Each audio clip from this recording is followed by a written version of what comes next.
Surely everything that we know about living organisms from the standpoint of the sciences shows us that we grow out of this world, that we, each one of us, are what you might call symptoms of the state of the universe as a whole. Here is a tree in the garden, and every summer it produces apples, and we call it an apple tree because the tree apples. That's what it does. All right. Now here is a solar system inside a galaxy, and one of the peculiarities of this solar system is that at least on the planet Earth the thing peoples in just the same way that an apple tree apples. Now maybe 2 million years ago somebody came from another galaxy in a flying saucer and had a look at this solar system, and they looked it over and shrugged their shoulders and said, just a bunch of rocks, and they went away.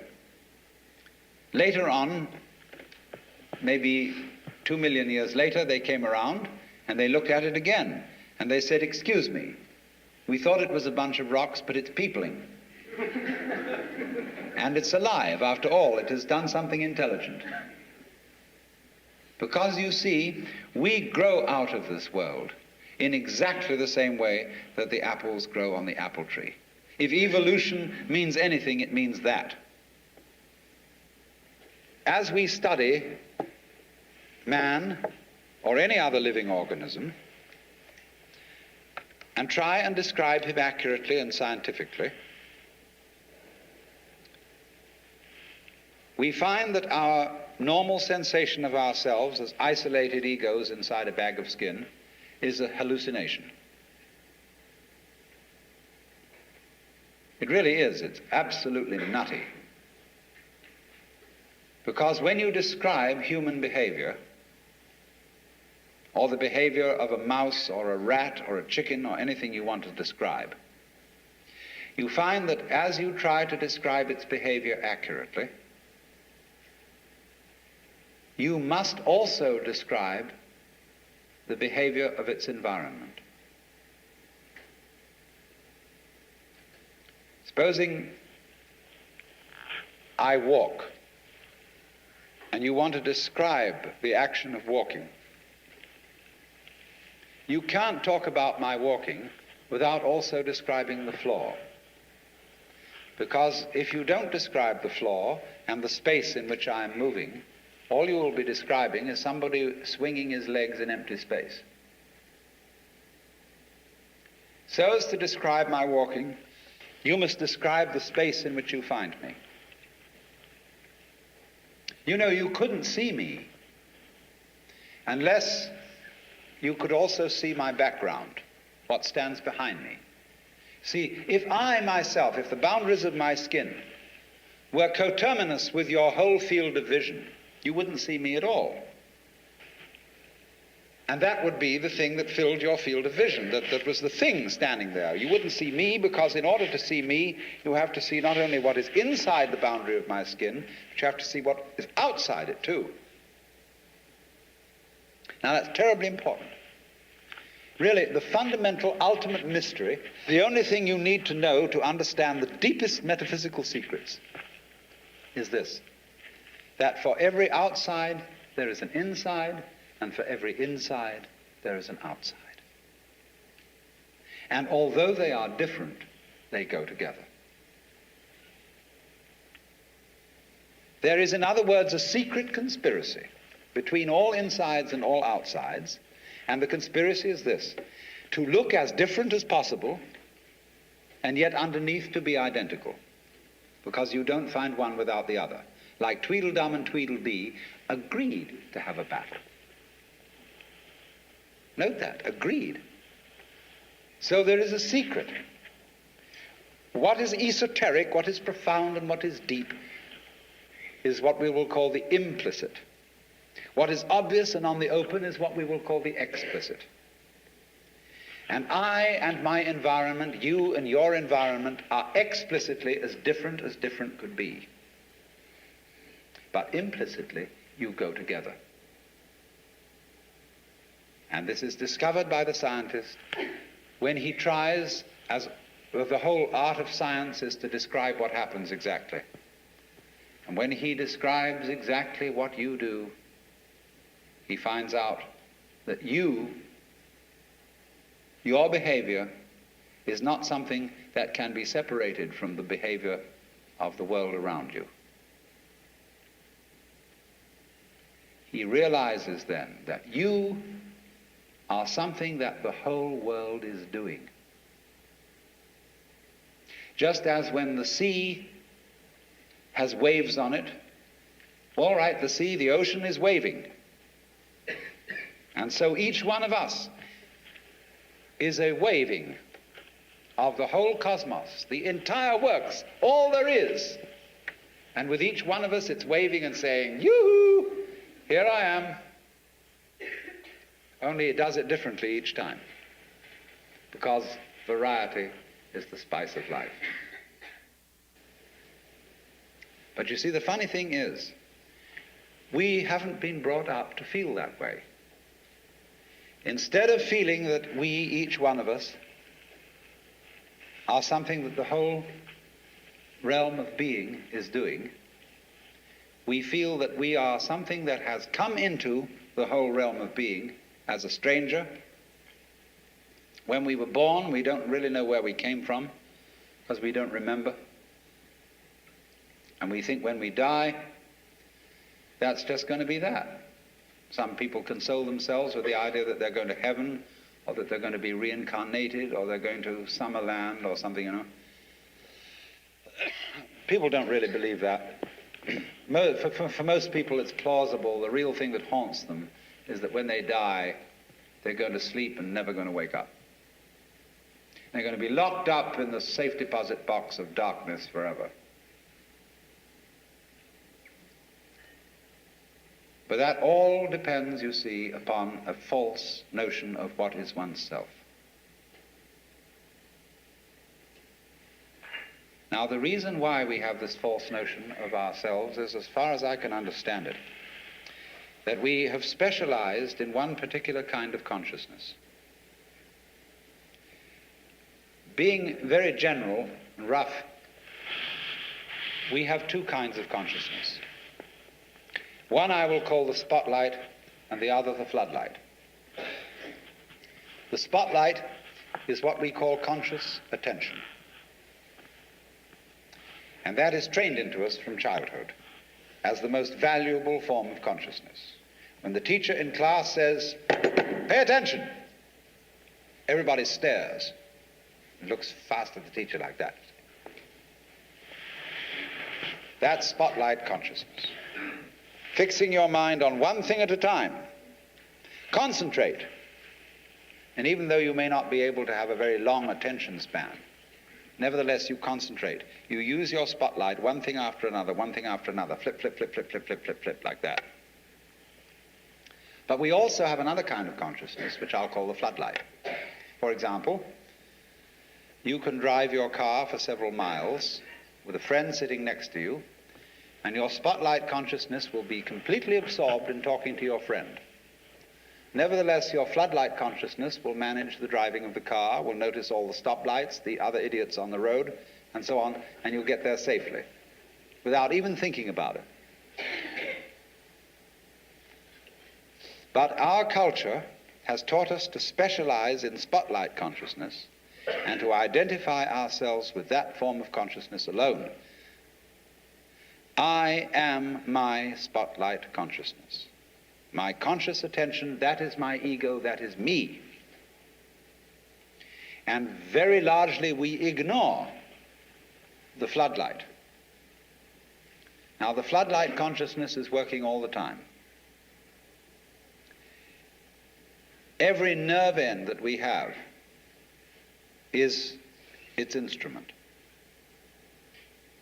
You know, you can go out to luncheon or something and you sit next to Mrs. So-and-so, and you go home and your wife says to you, "Was Mrs. So-and-so there?" "Yes, I sat next to her." "Well, what was she wearing?" "Well, I haven't the faintest idea." You saw, but you didn't notice.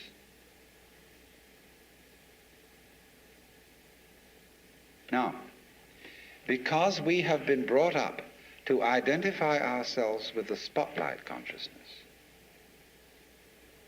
and the floodlight consciousness is undervalued, we have the sensation of ourselves as being just the spotlight, just the ego that looks and attends to this and that and the other. And so we ignore and are unaware of the vast, vast extent of our being. People who by various methods become fully aware of their floodlight consciousness have what is called a mystical experience, or a cosmic consciousness, or what the Buddhists call bodhi, awakening. The Hindus call moksha, liberation, because they discover that the real deep, deep self, that which you really are, fundamentally and forever, is the whole of being. All that there is, the works, that's you. Only that universal self that is you has the capacity to focus itself at ever so many different here and nows. So when you use the word I, this, as William James said, is really a word of position, like this or here. Just as a sun or star has many rays, so the whole cosmos expresses itself in you, in you, in you, in you, in you, with all the different variations. It plays games. It plays the John Doe game, the Mary Smith game. It plays the beetle game, the butterfly game, the bird game, the pigeon game, the fish game, the star game. Just like these are games that differ from each other, just like backgammon, whist, bridge, poker, pinochle, or like waltz, mazurka, minuet, and so on. It dances with infinite variety. But every single dance that it does, that is to say, you is what the whole thing is doing. But you see, we forget it. We don't know. We've been brought up in a special way so that we are unaware of the connection, unaware that each one of us is the works, playing it this way for a while. And so we have been taught to dread death, as if that were the end of the show. It won't happen anymore. And therefore to be afraid of all the things that might bring about death, pain, sickness, suffering. And if you don't know, you see, if you're not really vividly aware of the fact that you are basically the works, you have no real joy in life. You're just a bundle of anxiety mixed up with guilt.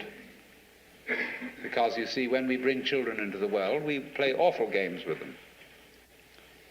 Instead of saying, "How do you do? Welcome to the human race. Now, my dear, we are playing some very complicated games. And these are the rules of the game we're playing.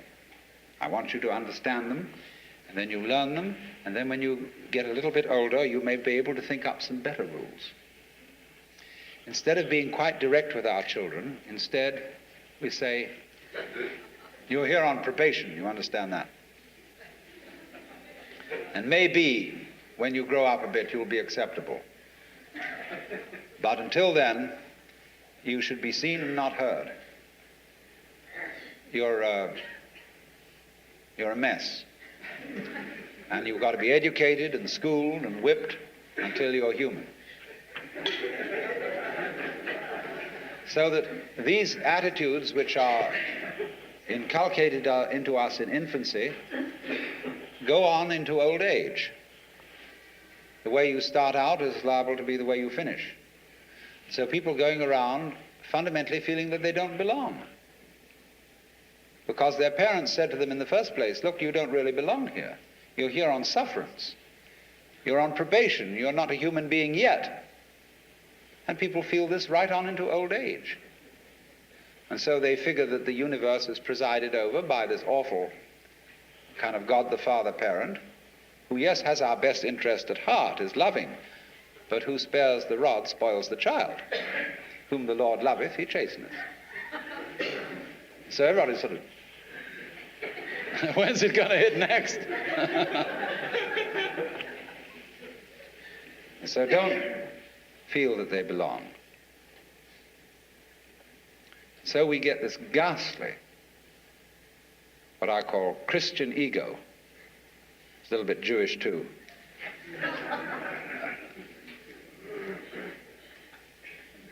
Who really feels that he's homeless, he's an orphan. Even the Christians say we are sons of God by adoption and grace. Not real sons, but by adoption and grace and sufferance. And so comes this sensation, you see. So characteristic of Western man and indeed of all highly civilized people. Of being a stranger in the earth. A momentary flash of consciousness between two eternal blacknesses. And so therefore we speak of confronting reality, facing the facts. We speak of coming into this world. And this whole sensation that we are brought up to have of being an island of consciousness locked up in a bag of skin, facing outside us a world that is profoundly alien to us in the sense that what is outside me is not me. This sets up a fundamental sensation of hostility and estrangement between ourselves and the so-called external world. So my main point last night was then that we need a new kind of consciousness in which every individual becomes aware that his real self is not just his conscious ego. You know, let's take a headlight of a car. The headlight shines on the road in front. The headlight does not shine on the wire which connects it with its own battery. So in a way, the headlight is unaware of how it shines. And in the same way, we are unaware of the sources of our consciousness. We don't know how we know. There was a young man who said, though, it seems that I know, what I would like to see is the I that knows me when I know that I know that I know. And so we are ignorant of, we ignore, it doesn't come within the scope of our attention how it is that we manage to be conscious, how it is that we manage to grow our hair, to shape our bones, to beat our heart, and to secrete all the necessary fluids that we need from our glands. We do it, but we don't know how we do it. Because you see, underneath the superficial self, which pays attention to this and that, there is another self, more really us than I. And if you become aware of that unknown self, the more you become aware of it, the more you realize that it is inseparably connected with everything else that there is. That you are a function of this total galaxy, bounded by the Milky Way, and that furthermore this galaxy is a function of all other galaxies.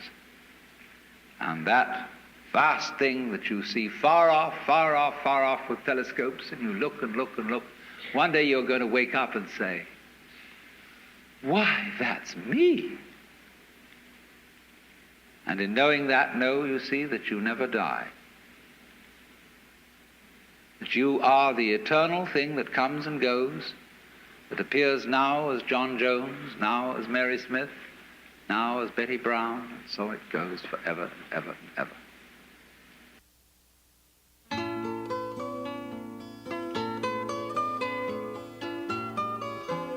You've been listening to The Love of Wisdom with Alan Watts.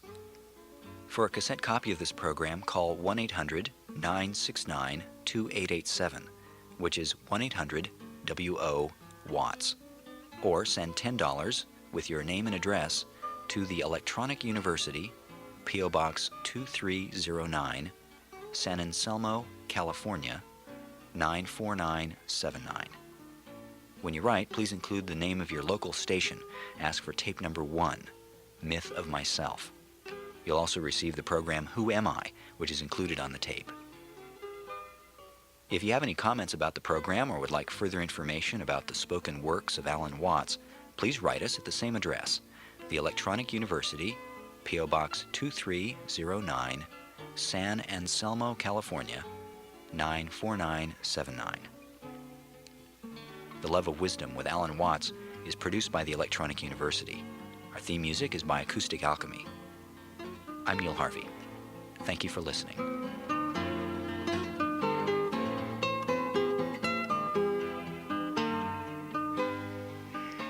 Most of us are brought up to feel that what we see out in front of us is something that lies beyond our eyes out here. That the colors and the shapes that you see in this room are out there. Now, in fact, that is not so. In fact, all that you see is a state of affairs inside your head. All these colors, all these lights are conditions of the optical nervous system. There are, outside the eyes, quanta, electronic phenomena, vibrations. But these things are not light. They are not color until they are translated into states of the human nervous system. So if you want to know how the inside of your head feels, open your eyes and look. That is how the inside of your head feels. But we are normally unaware of that and project it out.